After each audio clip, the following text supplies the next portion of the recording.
All right, ladies and gentlemen, welcome to the podcast. For this great topic that we have for you today, we're going to be talking about ICHRAs, or maybe soon to be known as Choice. Mike Papuk here with the brokerage, as well as J.R. Hopkin as well. And geez, man, ICHRAs has been quite the buzzword since I arrived a year and a half ago.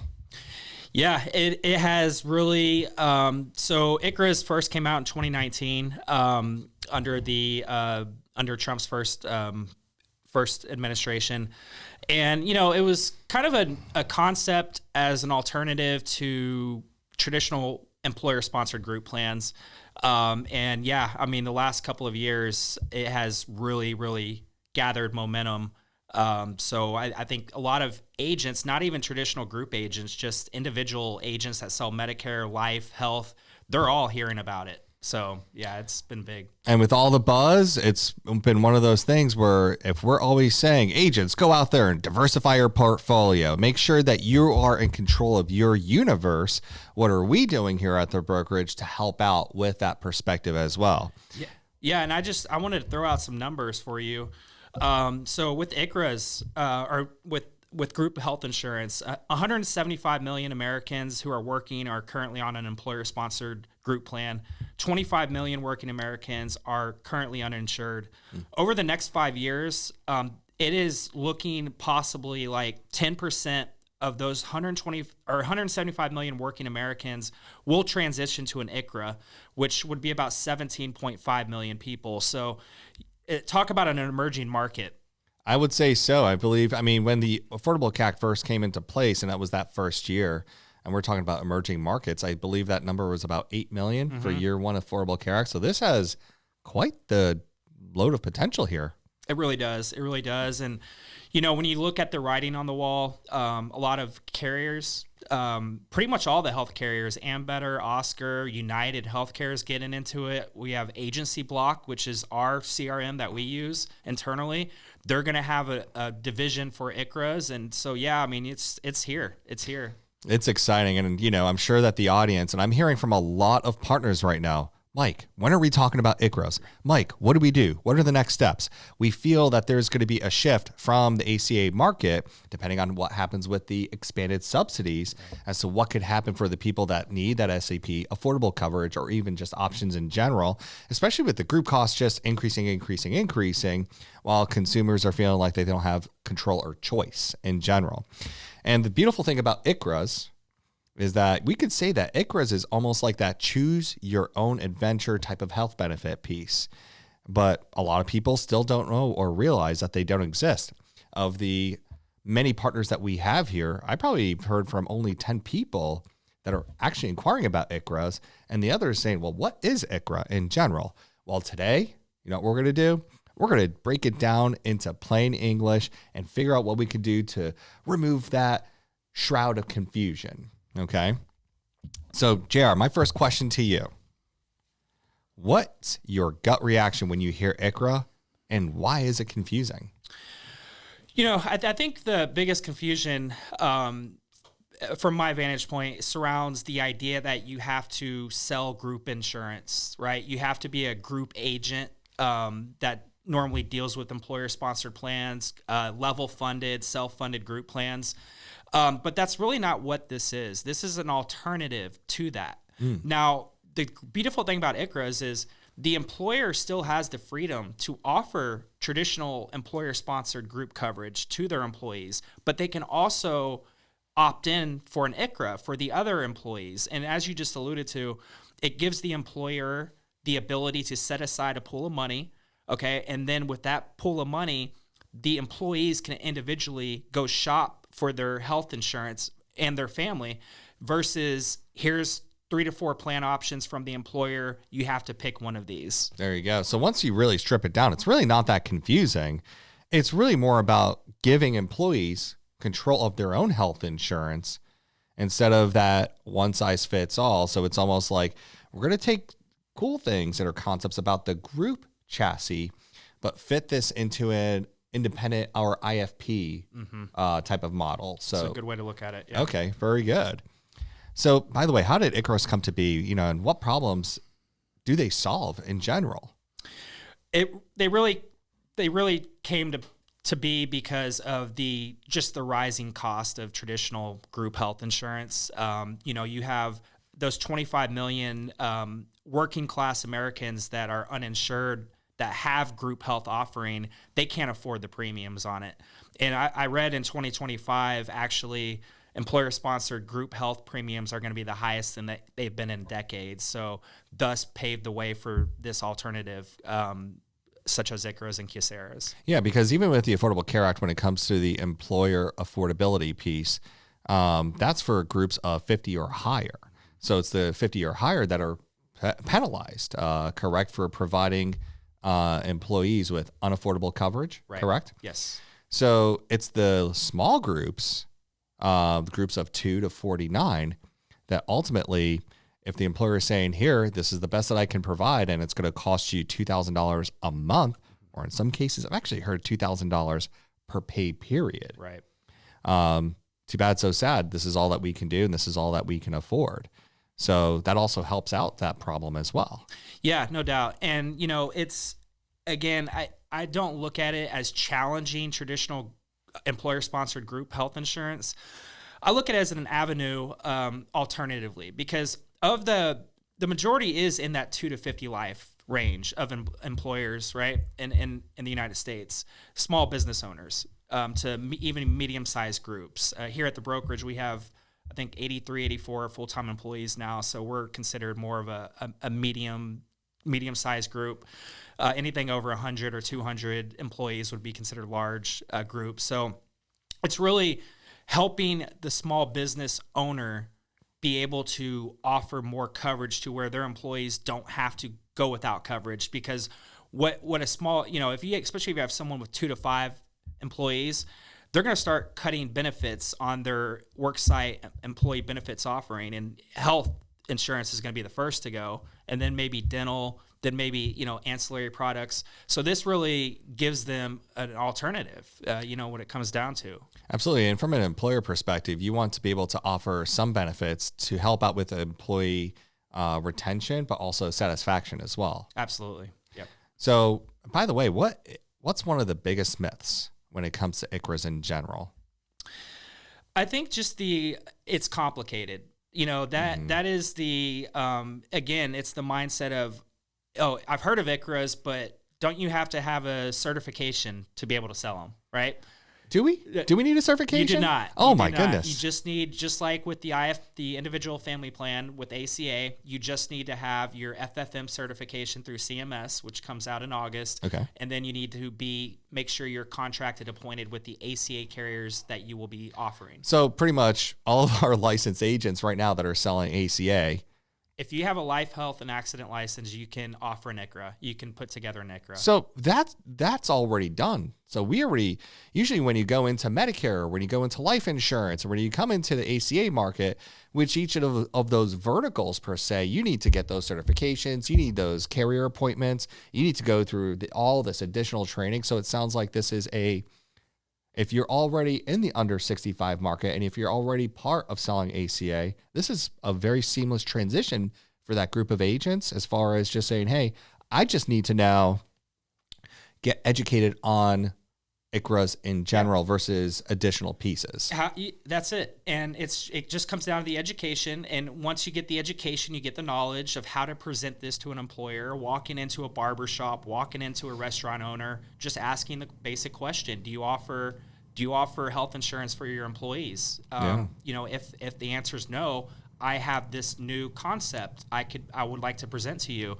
And that's why, we're going to get into it, but partnering with vendors, a TPA, that will help the agent, train the agent to be comfortable walking into these scenarios. Absolutely. And that's one of the things that I was even coming to you and saying, like, hey, we need to figure out ICHRA here. I don't even know where to start. And continuing to build and develop relationships has brought us to the forefront and into the light as to how easy this really is. So even for someone like myself, where I'm sitting back and saying, how do I start? Where do I go? What does this journey look like? How are we going to help our partners out there? I'm going back and actually telling myself now, shoot, why didn't I start sooner? Mm-hmm. Because people sometimes fear the unknown as well. Yeah, I would definitely agree with that. But I just feel we've been in the process the last 2 months of really vetting out potential partners, vendors that would have a hands-on approach. The big thing also with ICHRA is you want to find a partner where the agent can retain agent of record. And we'll talk about that for sure. Absolutely. Absolutely. So ICHRA versus traditional group, how is it different?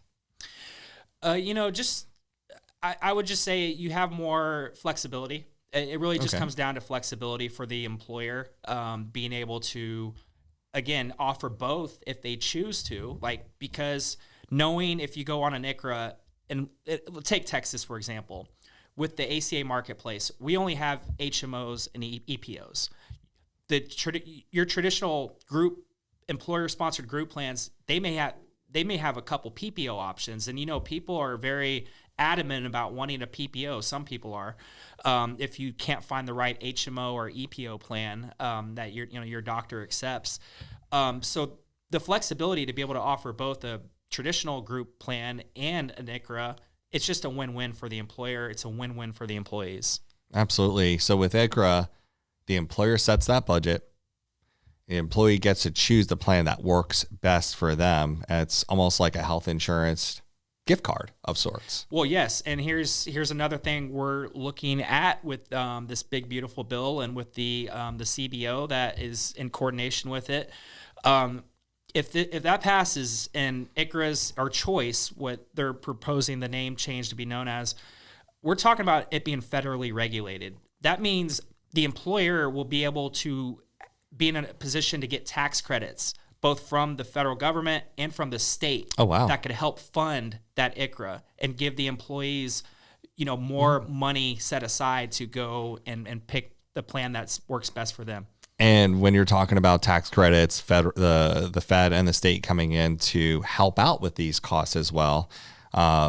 Yeah, sure, there's a cost to the taxpayer, but also at the end of the day, who reaps the rewards of these small businesses that are out there trying to get into the community and to make an impact, and from a community perspective as well, with the goods and services that they provide. So it's a great way to kind of keep them in business and to keep them in competition, to make sure that they actually continue to provide those great level of services or goods that they bring to the table. Absolutely. And, during the COVID years, several years back, when 60% of small businesses closed their doors, and some of them never recovered, but a lot of them who have, they're trying to build themselves back up. So just to have, I'm very open about being pro small business, because we the brokerage, we are a family owned and operated small business. Right. So just to have that relief, it'd be big. So we're talking about small businesses, right? But let's dive into that a little bit more. What's the target market for the agents? Who's really winning with ICHRAs at this point? I would say right now at this moment, because it's been around since 2019, an ICHRA, or the concept of an ICHRA, only in the last couple of years has, with this proposed legislation, right? That's currently going on right now. It's in the Senate. It's going back to the House. I think it's right now your traditional worksite employee benefits specialists, your group health agents that are used to understanding how to package it, how to present it to an employer. But what it should be is it should be every independent agent, because you come across these situations more than you think. You're talking to business owners, you're talking to them about Medicare, about ACA, individually or for their families. This is just this right now, I think, there's a shift. And as you mentioned, we're getting calls every day now from our Medicare producers, from our ACA producers. What's ICHRA? I need to know what ICHRA is. This keeps coming up, and there's a reason why.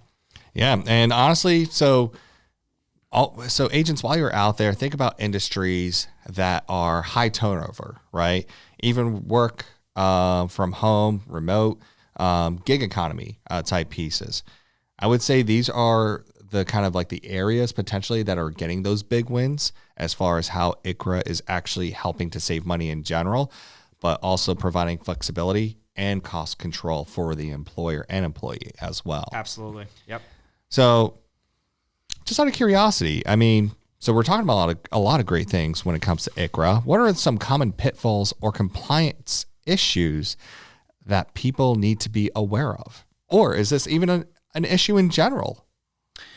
Well, and this is where the TPA is going to help with the streamlining the process. It comes down to, as far as the compliance piece, communicating with payroll, getting the census information, the demographic info from the employer, making sure, and that's literally what these TPAs, they're tech startups. And that's why they're the ones thriving right now in the ICHRA space, in the ICHRA space, because take Oscar Health, for example. We were just talking about that. They're a tech startup that got into health insurance, and then they were the first health carrier to get into ICHRAs because they have the software, they have the technology to put this together and run the illustration, run through one single program. So it's really just a matter of making sure that you partner with a vendor. And I highly recommend, unless you have about $300,000 to $1 million to build your own ICHRA platform, which is what they estimate it costs. A TPA platform, TPA platform, yeah. But it's there's not a whole lot of compliance. I would just say make sure if they have an HR department, you're communicating with them, you're communicating with the business owner, but the TPA will help with that. Absolutely. That back office piece as well. So I would definitely say, as we're discovering this ourselves, a TPA, the right TPA is vital to your success, right? And a lot of those pieces go into because laws and regulations change on a consistent basis, especially from a piece that is more of a relative startup type of piece where you have an ICHRA or choice, whatever they're going to call it these days, a group mindset with an individual chassis trying to figure it out together. A TPA is going to be vital to making sure that you're compliant, everyone's in the know, they're doing affordability tests, and actually even for groups of 50 or higher saying, employer, you have to contribute this amount in order to keep yourself compliant as well. So working with a TPA, the right platform, which we're doing the work for, each and every one of you, finding that right TPA, those risks become no longer a risk at that point. Yep. Yeah, and I would just add on there, with ICHRAs, the employer determines how much contribution they want to set aside. So the TPA can also help with that, knowing what the census data is for their employees. So with the new opportunity that's out here in the industry, a buzzword that's been happening year over year, 30 to 40% growth just from the previous year to now in this industry, what's the role of the agent in making this work in general? What should agents be hearing from us? Well, they will. It's what they will be hearing from us because we have honed in on a partner, a TPA that we're really confident with and very happy about. And the fact that they're right up the street is just a bonus, and they're ready to get going on agent training, agent education. That's what they pride themselves in, agent feedback. And so they're very customer service friendly, and I think that's what, with this new market that is being created, it's going to come down to the education piece first and foremost, and then having a partner that can hold your hand through your first couple. Once you get a couple under your belt, it's just going to be like anything else. Like it's going to become smooth sailing at that point. Right. Once you get a few under your belt. But even to break it down, maybe to put things in perspective, right? Your barber. Do they understand insurance law? Probably not. Probably not. Your mechanic, do they understand insurance law? I'm going to say probably no. Okay. So think about that and put that in perspective in general. The role of the agent is to be that translator. They don't want to research insurance law or understand how it works. They want someone to say, hey, Mr. Jones, JR, let me talk to you. Let me teach you about how this works. Here's what you'll save, and here's how I'll support your team, and here's where we're going to shine together in this realm. And really, then it just comes down to going out there, getting educated, and being able to pitch this confidently. Because when it comes to something along the lines of saying like, hey, instead of offering a plan that everyone tolerates, because sometimes you go into a group, maybe to an employer, a new company, and little did you know that, oh my gosh, I might not like the plans that are being offered to me. Right. Maybe I'm not in love with the structure of this. Maybe my doctor that I prefer is not in network, or there's limitations on prescription drugs, whatever the case may be. Then my pitch to that employer would be, hey, you know what? Why not give your team the money to buy a plan they actually want? Right. It benefits them on their terms at the employer's budget.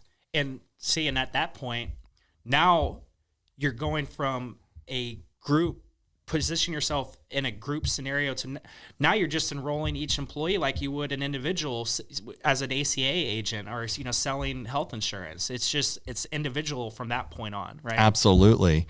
And there's going to be a learning curve. We know that. But here's the cool thing about what we have seen and discovered very real time here. There are turnkey platforms that are going to handle the heavy lifting for all of us. Yes. From compliance, documentation, and even reimbursements.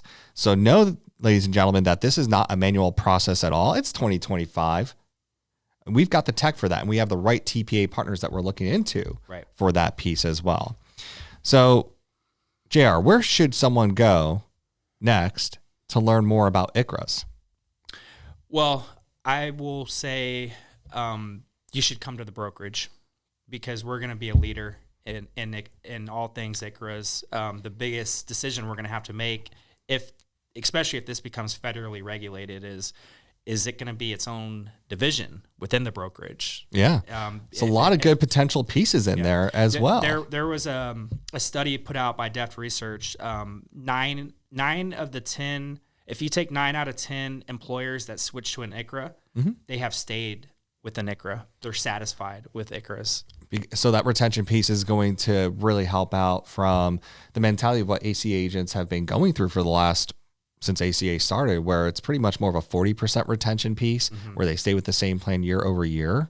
It's more of a 90% retention piece. So then it becomes more of a service, are you happy type of orientation conversation. I think so, yes. So definitely talk to us, guys. We are the FMOs going to help you grow, and we're investing in every single solution type out there to diversify your portfolio so that way you're the very best for your clients. The main takeaway on ICHRAs, guys, they're flexible, tax advantaged, and honestly, it's a huge opportunity for agents out there. Now, for the listeners that are out there, keep in mind, ICHRA trainings are in development. So by mid-July, we should have some really cool pieces ready to go. We're working out with a few TPAs as well. Our goal for TPAs is very simple, guys. We want to make sure that these are TPAs that are easy tech, amazing when it comes to service to you, and also you hold the ARR because we believe in you, the independent agent, holding to your business. Yeah, now I would just throw out, we didn't even discuss this yet, and I know we're wrapping up, but with an ICHRA, you're not only agent of record on the case, you get the $25 PMPM per member per month commission as you would on a regular ACA plan, and you also have the option to charge a broker fee. If you want to. I mean, with the employer and the TPAs that I've spoken with said, most of the time there is a broker fee. So you're getting your regular 100% commission that you would make off each individual, and then you could have a broker fee factored into that as well. And again, you're not doing the heavy lifting. The software, with the TPA. They're conducting that part. They're conducting that all for you. So email us, guys. Call us with any questions that you might have. This is a new journey. It's an exciting journey here as well, all for the sake of making sure that we are the FMO that continues to help you grow. Thank you for your time, ladies and gentlemen.